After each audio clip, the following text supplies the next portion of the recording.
વિદ્યાર્થી મિત્રો, કેમ છો? બધાય મજામાં ને? આજે આપણે સ્વાધ્યાય 10.1 દાખલા નંબર 3 એનો ગણીશું. દાખલાની રકમ આપી છે કે 5 સેન્ટીમીટર ત્રિજ્યા વાળા વર્તુળ, તમારે આકૃતિ દોરેલ છે. આ ત્રિજ્યા એટલે ઓપી ત્રિજ્યા છે, એની લંબાઈ 5 સેન્ટીમીટર આપેલ છે. 5 સેન્ટીમીટર ત્રિજ્યા વાળા વર્તુળના કોઈ પણ પી બિંદુ આગળ દોરેલ એક સ્પર્શક, આ પી છે અને અહીંયાથી એક સ્પર્શક દોર્યો છે પી ક્યુ. પીક્યુ એક તમારે અહીંયા સ્પર્શક દોરેલો છે.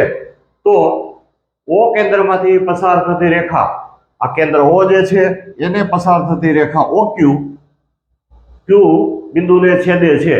એટલે આ જે ઓ ક્યુ નું જે માપ આપ્યું છે કેટલું આપ્યું છે? 12 આપ્યું છે. એટલે આ જે તમારે માપ આપ્યું છે આ માપ તમારે 12 આપેલ છે. તો પીક્યુ શોધો. એટલે તમારે જે પીક્યુ એટલે સ્પર્શકની જે લંબાઈ જે છે એ તમારે મેળવવાની છે. ચાલો આપણે દાખલો ગણીએ. ખાસ કરી અને આપણે જે બધી વિગત જે જોશો, ઓપી જો અહીંયા ઓપી 5 આપેલું છે, ઓક્યુ 12 આપેલું જે છે, અને તમારે પીક્યુ એટલે કે સ્પર્શકની લંબાઈ એ તમારે મેળવવાની છે. તો તમારે પાઠ્યપુસ્તકની અંદર પાના નંબર 128 માં 10.1 પ્રમેય આપેલો જે છે, અને એ પ્રમેય આધારિત આપણે દાખલો ગણશો. તો હમણાં ઝડપથી આ દાખલો આવી જશે. તો તમારો એ પ્રમેય શું છે એ આપણે જોઈએ. જો લખેલું છે, વર્તુળના કોઈ પણ બિંદુએ દોરેલ સ્પર્શક, વર્તુળ હોય, જો તમે સમજી લો આ એક વર્તુળ છે, બરાબર ધ્યાન દેજો. આ વર્તુળના કોઈ પણ બિંદુ એટલે કે અહીંયા બિંદુ એક, અહીંયા આ વર્તુળ બિંદુ છે, આકૃતિમાં અને પી આપ્યું. આમાંથી સ્પર્શક દોરવાનો છે. પી બિંદુમાંથી તમારે સ્પર્શક દોરવાનો છે. એટલે આપણે આ રીતે સ્પર્શક દોરેલ છે, તમે જોઈ શકો છો. આ જે સ્પર્શક છે એનું નામ આપણે ક્યુ આપીએ, બરાબર છે. આ સ્પર્શક છે. સ્પર્શક સ્પર બિંદુમાંથી પસાર થતી ત્રિજ્યા. હવે આ જે છે બિંદુ પી એ સ્પર્શ બિંદુ થાય. અહીંયાથી આ જે ત્રિજ્યા આપણે દોરીએ અને આનું નામ આપણે તમે કેન્દ્ર ઓ આપો, તો તમારે ઓપી જે છે એ તમારી ત્રિજ્યા થશે. સ્પર્શ બિંદુમાંથી પસાર થતી ત્રિજ્યાને લંબ હોય છે. એટલે આ જે છે તમારો ઓપી એ લંબ, આપણે એમ લખી શકીએ કે તમારી ત્રિજ્યા ઓપી એ લંબ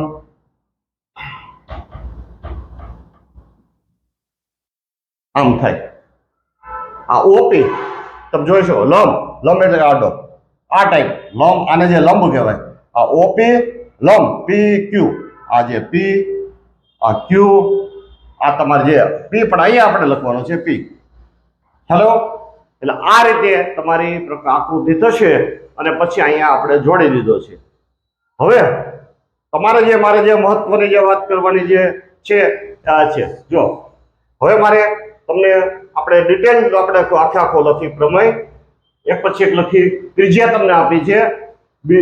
વર્તુળના બિંદુ પી માંથી સ્પર્શક આપણે લખો કે વર્તુળનું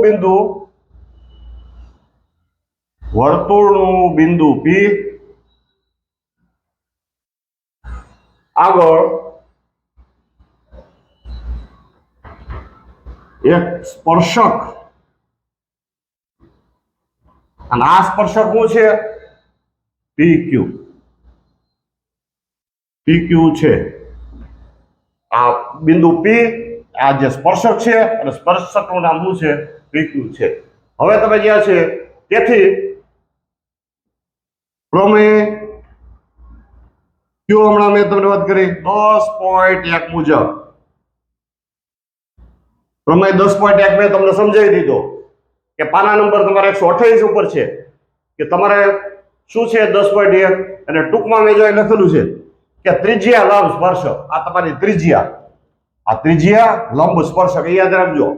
એવું અહીં આપણે નથી લખતા, આ તમારે યાદ રાખવા માટે મેં લખી દીધું કે આ રીતે સ્પર્શ બિંદુ આપેલો હોય વર્તુળનું, અને આ ત્રિજ્યા હોય તો આ ત્રિજ્યા લંબ તમારે વર્તુળો સ્પર્શક. અને તેથી કરીને આપણે એમ લખી શકાય કે ઓપી લંબ આપણે શું છે વર્તુળનો સ્પર્શક એટલે કે પી ક્યુ આમ થશે. રેખાખંડ કરો કરી નાખો. ચાલો બરાબર છે. તો હવે બરાબર ધ્યાન રાખજો. ઓપી લંબ PQ, તો તેથી કરીને ખૂણો P જે છે કેટલો અંશનો થાય? 90 અંશનો થાય. અને આ ખૂણો 90 અંશનો થાય અને તો આપણે એવું લખી શકાય કે તેથી કરીને આપણે લખી શકાય આ ત્રિકોણ કેવો થાય છે? જે ત્રિકોણનો એક ખૂણો 90 અંશ હોય તેને કાટકોણ ત્રિકોણ કહેવાય. તો આપણે એમ લખાય કે તેથી કરીને ત્રિકોણ OPQ કયો ત્રિકોણ થશે? કાટકોણ ત્રિકોણ થશે. કાટકોણ ત્રિકોણ. ને કાટકોણ ત્રિકોણ થાય તો બહુ સહેલું થાય. કાટકોણ ત્રિકોણ તમે પાયથાગોરસને યાદ કરી લ્યો. તો આપણે પાયથાગોરસ પ્રમેય મુજબ તો ચાલો હવે આપણે આગળ લખશું. આ કાટકોણ ત્રિકોણ થયો. ફરીવાર લખું છું. કયો ત્રિકોણ જે છે? ત્રિકોણ OPQ. અહીંયા લખો. અહીંયા કાટકોણ ત્રિકોણ શબ્દ વાપરશું. કાટકોણ ત્રિકોણ OPQ માં ફરીવાર આપણે લખી ખૂણો કયો છે? 90 અંશ છે. ખૂણો P જે છે એ 90 અંશ અને 90 અંશનો સામેનો ખૂણો 90 અંશની સામેની બાજુ. તેથી કરીને OQ જે છે શું છે? કર્ણ થશે. ખ્યાલ આવી ગયો? આ ખૂણો 90 અંશ, આ એની સામેની બાજુ OQ એ કેવો થશે? કર્ણ થશે. અને તેથી કરીને આપણે પાયથાગોરસ પ્રમેય મુજબ તેથી કરીને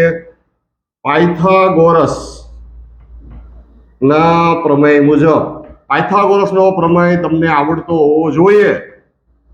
પાયથાગોરસનો શું પ્રમેય છે? નો ખ્યાલ હોય તો તમને કહી દઉં. કર્ણનો વર્ગ. આ શું છે? કર્ણ. અને કર્ણ તો તમને ખબર જ છે. OQ એટલે કર્ણનો વર્ગ બરાબર એ સિવાયની ત્રિકોણની બે બાજુ. બાકીની કઈ બાજુ? આ OP નો વર્ગ અને પ્લસ PQ નો વર્ગ એનો સરવાળો. ફરીવાર કર્ણનો વર્ગ વત્તા કર્ણનો વર્ગ બરાબર વત્તા ને કર્ણનો વર્ગ બરાબર ત્રિકોણની બાકીની કઈ બે બાજુ રહી? આ બાજુ.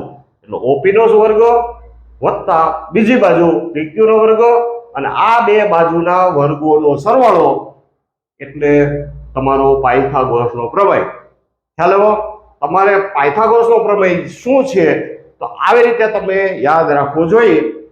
તમારે કઈ વ્યાખ્યા કે કઈ પ્રતિજ્ઞા કઈ બોલવાની છે નહીં, પણ પાયથાગોરસના પ્રમેય મુજબ આપણે કેમ લખી શકીએ એ તમને મેં જે હમણાં તમને સાદી ભાષામાં સમજાવ્યું કે આ બાકીની બે બાજુઓ લ્યો, એનો વર્ગો કરો અને એનો સરવાળો કરો એટલે તમારો પાયથાગોરસનો પ્રમેય થાય. ચાલો હવે આની બધી વિગતો આપણે મૂકતા જઈએ. OQ તો તમારે OQ આપેલું જે છે OQ બરાબર 12 કેટલા છે?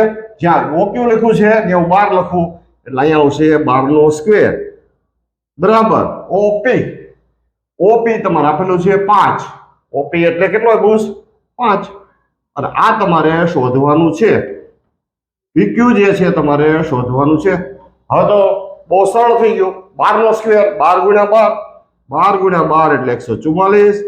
5 નો વર્ગ 5 ગુણ્યા 5 એટલે 25 પ્લસ PQ નો સ્ક્વેર.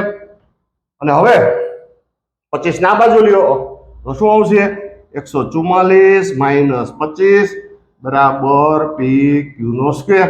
આમાંથી બાદ કરો 144 માંથી તમે 25 બાદ કરો તો કેટલા આવશે? બરાબર 19 બરાબર PQ નો સ્ક્વેર. અહીંયા આપણે 1 લખતા ભૂલી ગયા છીએ. 1 મિનિટ હો.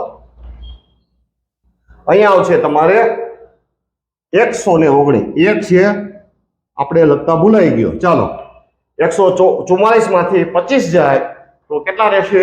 119 રહેશે. ચાલો હવે આપણે દાખલો આગળ ગણીએ.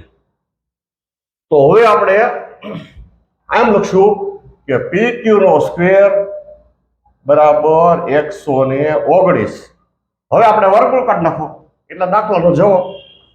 અને તેથી કરીને આપણે લખશું PQ બરાબર આ સ્ક્વેર છે તો અહીંયા આનું વર્ગમૂળ નીકળશે નહીં તો આપણે શું લખશું? 119. આનો જે જવાબ તમારે પીક્યુ આ જે છે કેટલો છે પીક્યુ બરાબર 119 નું વર્ગમૂળ એટલે આ રીતે આ દાખલો આપણે પૂર્ણ કરીએ છીએ તમે તમારી સાથે અભ્યાસ કરતા વિદ્યાર્થીઓને આ દાખલો શેર કરો અને મારી ચેનલ મેથ્સ વિથ જોશી દાદાને સબસ્ક્રાઇબ કરો ચાલો આવજો બાય બાય